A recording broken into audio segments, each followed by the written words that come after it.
Happy Friday po mga kabalisong. Narito muna ang ating ulat panahon. Asahan po ang maulap na panahon na may kalat-kalat na mga pag-ulan at pagkulog pagkidlat sa bahagi po ng Southern Luzon at Visayas ngayong Biyernes po yan dahil sa epekto ng shear line ayon sa Pag-asa.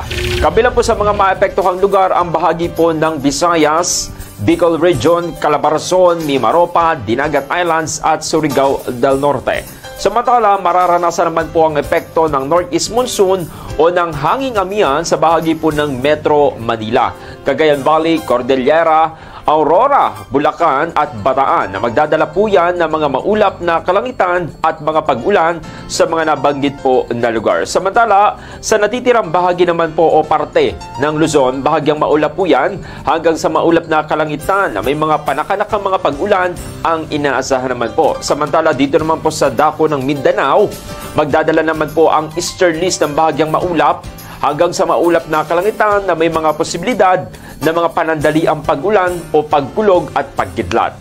Bukas po o Sabado, posible naman pong lumakas ang epekto ng shear line sa bahagi po ng Quezon at Camarines Norte, kung saan makakaranas po ng mga pag-ulan.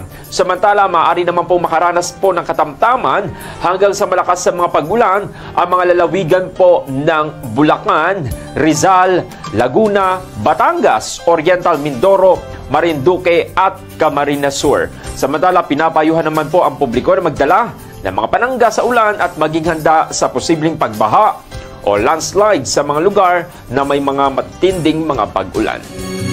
Good morning.